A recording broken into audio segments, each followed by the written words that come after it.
7:30 invited various Coalition and Labor MPs to join the program tonight. None was available.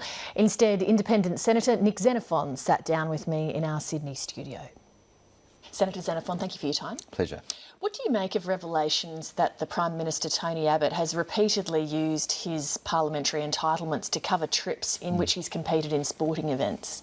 Well, I've heard the Prime Minister's reasons for that he was in marginal electorates, he was also doing other campaigning, and I guess if you're in politics, you're always campaigning in some way, but this just highlights the need for reform of the rules to restore public confidence, and I think there are 4 or 5 things that we can do. The first is we shouldn't lose sight of the bigger picture, that $34.5 million was spent in the last calendar year on Polly's travel. We can actually shave millions of dollars off that by firstly insisting that politicians fly economy class on flights of 2 hours or less, requiring MPs to provide a very short 2 or 3 line statement every time they have a trip to simply say what the trip was for. That can go online, be open to scrutiny by the media and the public within a month. Thirdly, require that travel is undertaken on the best available fare that has some flexibility. I regularly fly on semi-flexible fares that I can cancel at the last minute, but it's still much cheaper, and that's why my travel bill is about half that of many of my colleagues.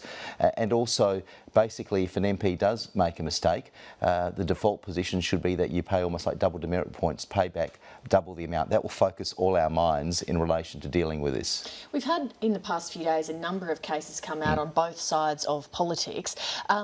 Is this a widespread problem, or are we just getting that impression because of these isolated cases that are coming out? Look, I like to think it is quite isolated, but it does show that there needs to be greater clarity in relation to the rules.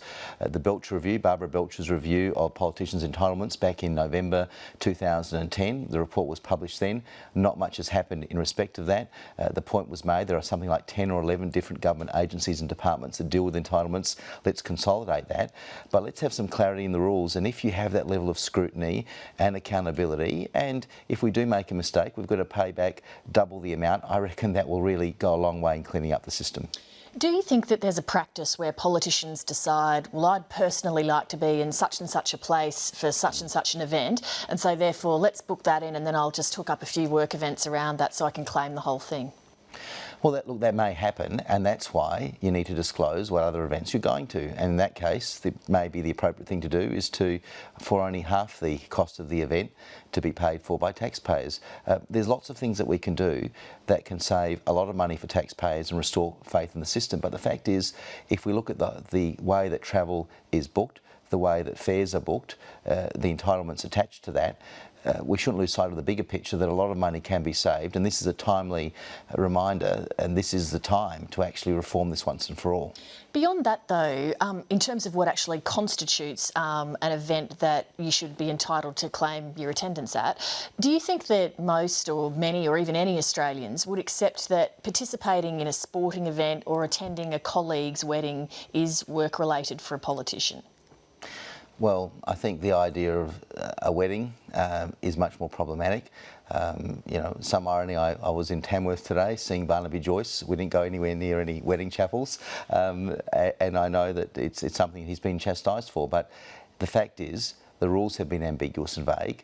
They need to be reformed, and I think if you... But outside the rules though, sorry to interrupt, just outside the rules, do you think that Australians would think that's legit, even if the rules allowed for it? No, they don't think it's legit, and that's clearly the case. I just don't see the justification for it. I mean, politicians can justify it after the event, in a sense, by saying that there was a lot of networking, they're always on duty. There's the Peter Reith argument. That doesn't really hold. But if you have a system of requiring an MP to say what they're going on the trip for, and that's published online within 30 days, I think that will focus the mind of every MP, every senator, before they make a claim, and I think that itself would go a long way into cleaning this whole system up. Just to be clear, have you yourself had to pay back any entitlements that you've wrongly claimed? Yes, I have, and that related to having self-drive hire cars in Canberra, because I thought, silly me, that it would save money using those self-drive hire cars rather than using taxis in Canberra, which are hard to get, and it was a cheaper way of doing it. But apparently Canberra is one place where you can't use them under the quirks of the rules. So I had to pay it back, not happily, but I'm hoping that the rules can be reformed, because at the end of the day, I was trying to save taxpayers' money. As part of a potential reform of the rules, what do you think about the Minchin protocol, whereby politicians can quietly pay back an entitlement if they're found to have wrongly claimed it or if they're just caught out?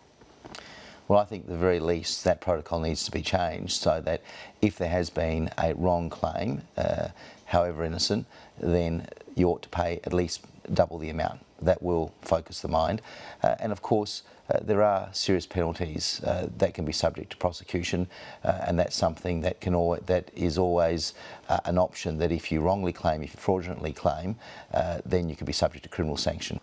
The former Speaker, Peter Slipper, says he thinks there's a double standard because he's facing court action over the alleged misuse of parliamentary entitlements in regards to cab charges, whereas other politicians have been allowed to pay back even greater sums without any obvious penalty. What's your view of that? I'm a bit cautious to comment on that because Peter Slipper's case is before the courts, and I don't want to say anything that would prejudice that case. He does have an absolute presumption of innocence in relation to that. But he does make a point that there do appear to be inconsistencies in the system, and this is the opportunity to restore public faith in the system and also to save millions of dollars of taxpayers' funds in the process. Do you think that the AFP should investigate anything we've heard about in recent days? Well, that's for them. I think the standard is much higher, but I think we actually need to review this in a way that's independent and robust and actually includes public participation, that we have some independent observers in any process. It's too much of a closed shop at the moment, but I think we can get this right, and that's why I'll be writing to the new Special Minister of State, Senator Michael Ronaldson, who I do have a very high regard for. He's got an opportunity here to bring about some reforms that will restore public confidence in the system. Senator Xenophon, thank you very much. Thanks, Lee.